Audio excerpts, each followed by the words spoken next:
The art of living Bangalore દ્વારા પૂજ્ય ગુરુદેવ શ્રી શ્રી રવિશંકરજીના 70મા જન્મદિન નિમિત્તે ગાંધીધામ કચ્છમાંથી કચ્છના પ્રબુદ્ધ મુનવરને સમાજ સેવા ક્ષેત્રે તથા હિરેલબા ચૌહાણને સ્પોર્ટ્સ ક્ષેત્રે અનસંગ એવરીડે હીરોઝ એવોર્ડ અર્પણ કરાયું હતું. કચ્છમાંથી 23 નોમિનેશન આવેલા જે Bangalore the art of living centre બેંગ્લોરને મોકલવામાં આવેલ, જ્યાંથી 2 નામો જાહેર કરાયા હતા. ભક્તજનોની વિશાળ ઉપસ્થિતિમાં એસઆરસી સત્સંગ હોલ હેમુ કાલાની નગર આદિપુર મધ્યે યોજાયેલા ભવ્યાતિભવ્ય કાર્યક્રમમાં પૂજ્ય ગુરુદેવ શ્રી શ્રી રવિશંકરજીના આશીર્વાદથી એવોર્ડ અર્પણ કરાયા હતા.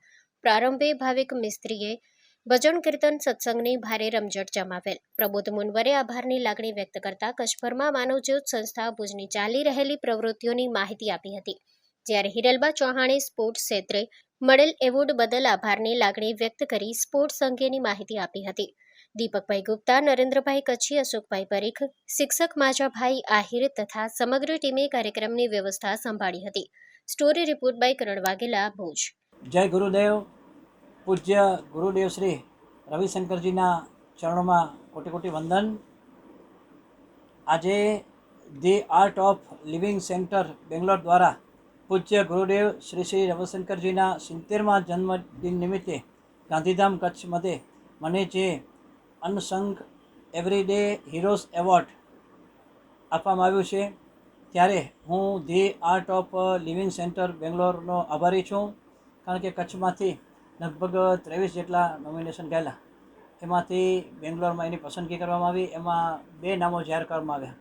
કચ્છમાંથી મને સમાજ સેવા ક્ષેત્રે જે એવોર્ડ આપવામાં આવ્યો છે એ બદલ હું આનંદની લાગણી અનુભવું છું અને આયોજકોનો આભાર માનું છું.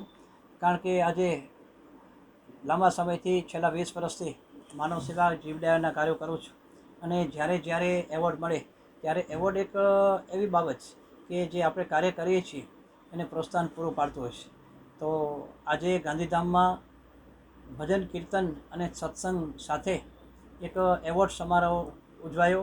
એમાં કચ્છમાંથી 2 નામો હતા. એક નામ મારું હતું અને મને પણ સમાજ સેવા ક્ષેત્રે એક એવોર્ડ અર્પણ કરવામાં આવ્યો છે. ત્યારે આ સૌ આયોજકોનો હું ખૂબ ખૂબ આભાર માનું છું. કારણ કે આજે જે ક્ષેત્રે આપણે કામ કરીએ છીએ લોકો એની નોંધ લેતા હોય છે, પણ જ્યારે એવોર્ડ પ્રાપ્ત થાય ને ત્યારે આપણને એમ થાય કે કોઈક આપણનું પીઠ થાપડવાનું પણ છે. તો જેમણે પણ જે સંસ્થા દ્વારા મને એવોર્ડ અર્પણ કરવામાં આવ્યો છે એ સંસ્થાના સર્વે આયોજકોનો, એ ફાઉન્ડેશનના સર્વે કાર્યકરોનો હું હૃદયપૂર્વક આભાર માનું છું. માં motor driving, safe and sure driving. Driving એ શોખ સાથે આપની મોટી જવાબદારી પણ છે. અમારા ઇન્સ્ટ્રક્ટર દ્વારા સચોટ અને સરળ માર્ગદર્શન.